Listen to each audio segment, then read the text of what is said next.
So it's the start of day 3. It's morning at camp, so I'm trying to be a little bit quiet. But just started my little cooking setup. Got my dirty water bottle. Made some electrolyte mix with the Gatorade Endurance mix. And I just had some coffee.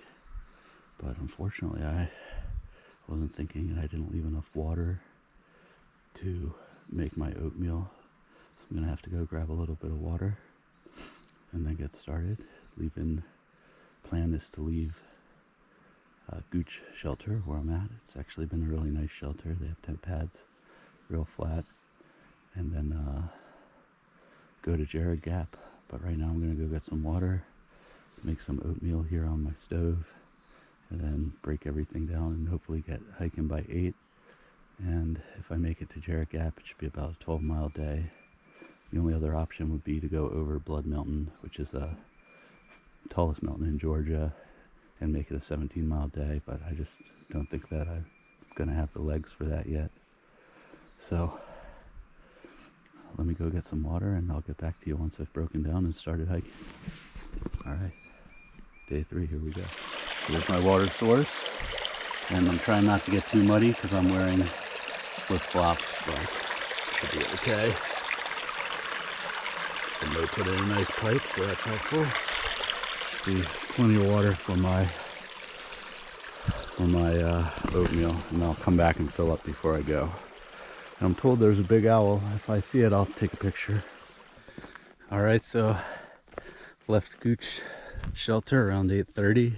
It's been mostly uphill or directly at the sun since then, so didn't start shooting until just now, but it's another beautiful day, and everything's on target so far. It's been pretty easy hiking.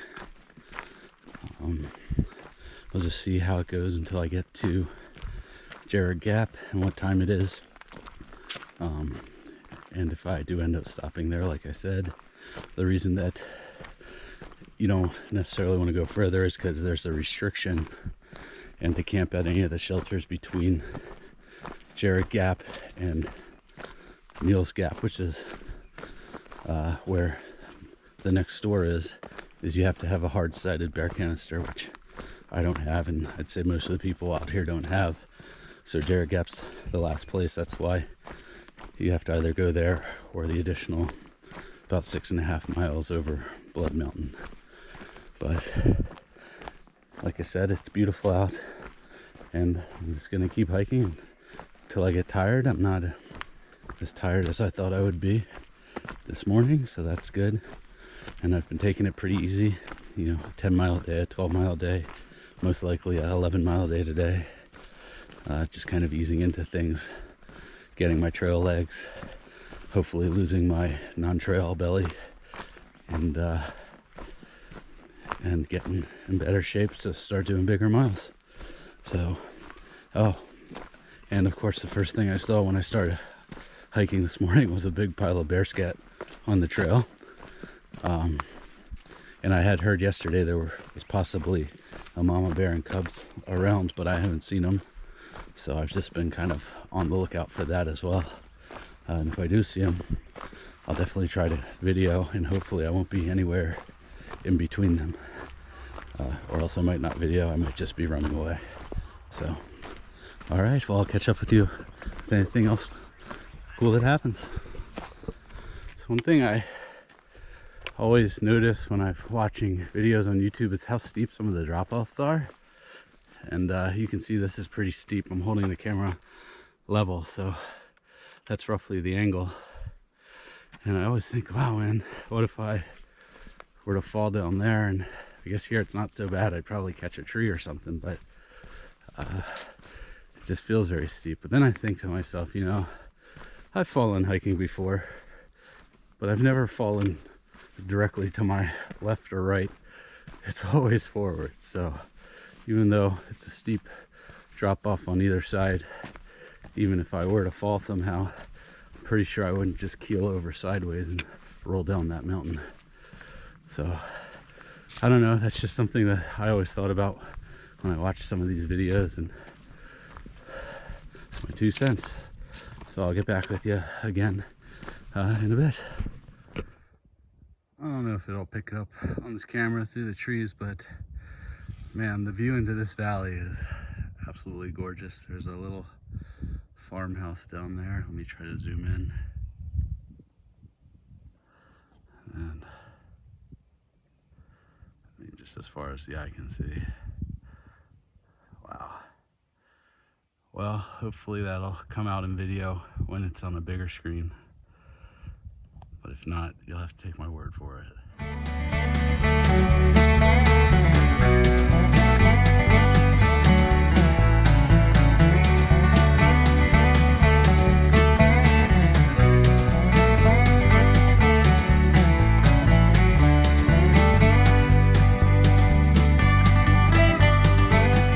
Alright, so I'm at Woody Gap. The Yellow Deli is here doing some trail magic. Talk more about that later. But it is an amazing view here from Woody Gap. Just enjoying the day. I think I've got about 5 miles left, and it's 11 o'clock, so I'm making pretty good time. Probably eat a little bit of lunch here and then get back on the trail. Alright, talk to you later.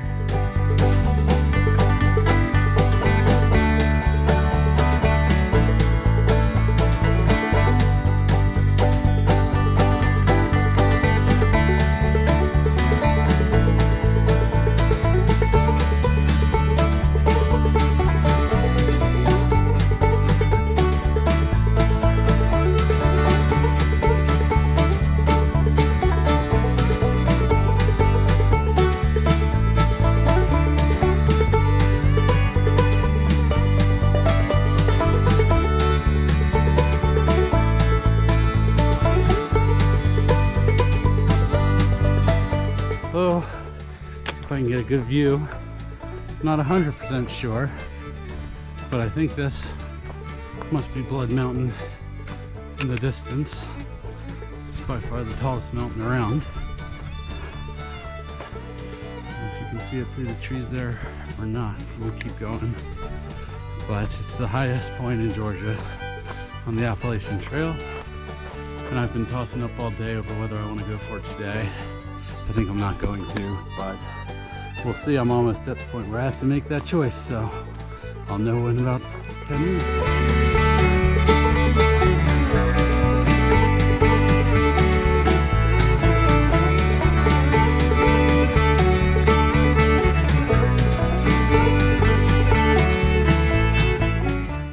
Alright, so I decided to stop at Jarrod Gap and not go up the mountain. I forgot to do a little closing video last night, so I'll just tag this on the end. And we're going to go over Blood Mountain starting first thing this morning. And the goal is to stop at Mountain Crossings, which is at Neal Gap, and then try to go on to Bag Gap, which I haven't looked, but I think that's about a 10-mile day. So that's how I'll be starting today, and I'll catch up with you in a minute with a good morning for my next video. Good morning, it's the start of day 4. I just left Jarrod Gap, which is down there, and I'm climbing Blood Mountain. It's about 1,400 feet of ascent to start the day. It was pretty good sleep last night. It didn't get too cold.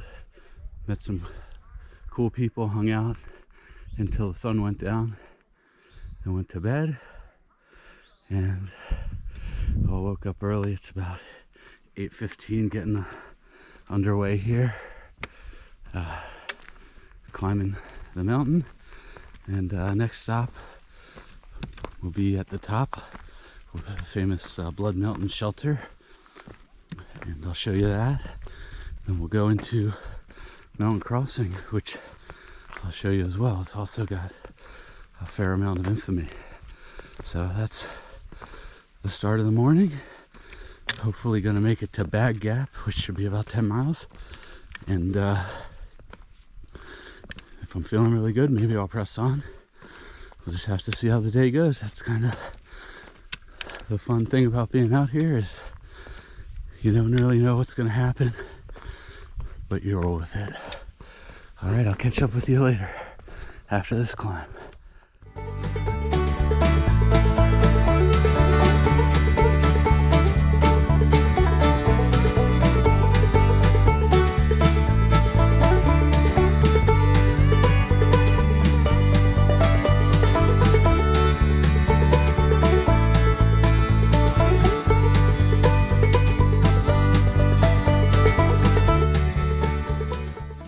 Guys, so nice 1,400-foot climb to start the day. I made it to Blood Mountain Cabin. This is almost the very top of Blood Mountain, highest point on the AT in Georgia. And I believe, if I'm not mistaken, this is the oldest shelter in Georgia and possibly on the AT. Used to have a fireplace. It's all bricked up. 2 rooms. Back room. No actual windows in the windows, and rumor has it that this place is filled with mice if you do stay here, but I've actually never heard of anybody who does. I'm gonna climb this big rock. I hear there's a fantastic view. I'll get back to you when I'm at the top. Oh my god. So this is the view from the top of that rock, and as promised, it is pretty amazing. I don't know how far that furthest mountain range is. I bet it's 50 miles. It's even a little bit hazy today. But man, this is one of the reasons you do it, man, the views. So, take it in. All right, I'm gonna zoom in and do one more. And here's the same view, zoomed in. One of the crappy parts about the GoPro is you can't zoom while you're shooting. All right, guys, I'm gonna finish climbing to the top here, eat some lunch, and head down to Neal's Gap.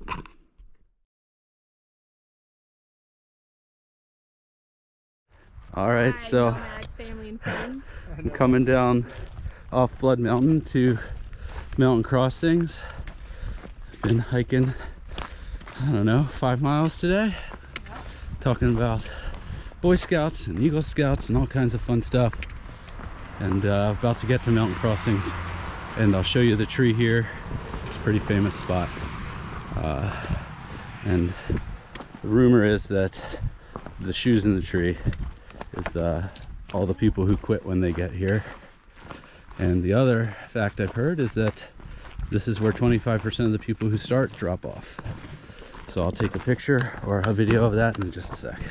So as promised, here's the tree at Mountain Crossing in Neal Gap. You can see shoes hanging everywhere.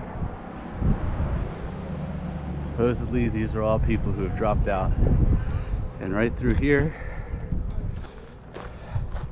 is the only place on the Appalachian Trail that goes through a covered building. Just go right on through and out the other side. But we're gonna stop in and see about lunch and maybe a little resupply. All right, get back to you.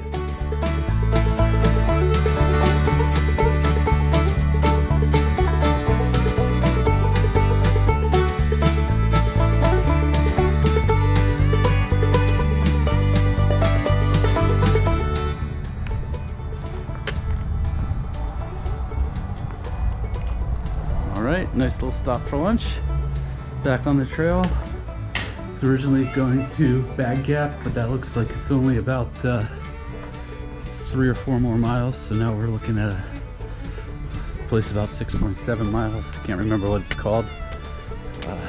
Should be doable. Still before noon and feeling strong. Just got my pack fitted.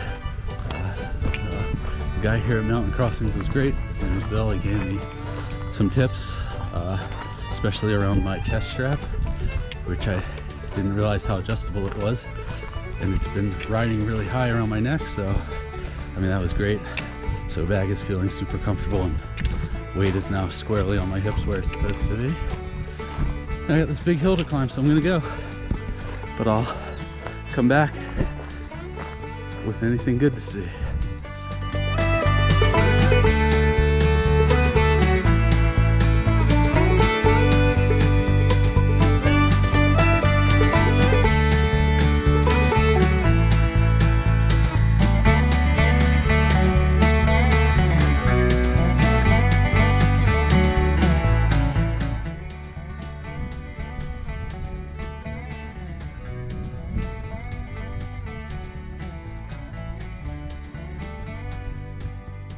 I'm just sitting here eating a little bit of beef jerky, resting. It's about 2 o'clock.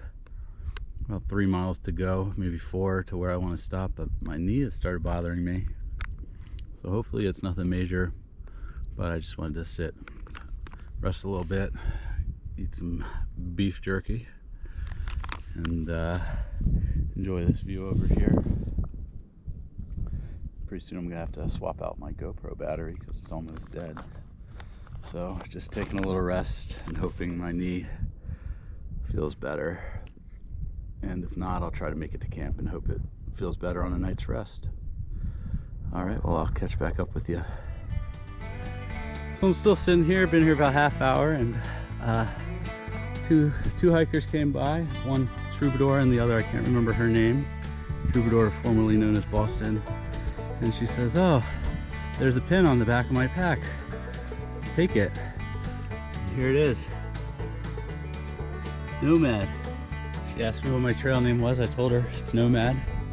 And I told her the story, how my friends started calling me Nomad. As soon as I told her I was getting rid of my apartment, I went with it. And she gave me that pin. So what a kind thing to do, and some great trail magic. Well, I'm gonna try to get going here.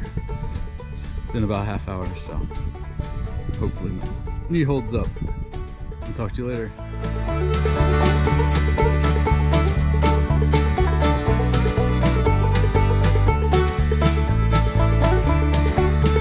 What gap is this?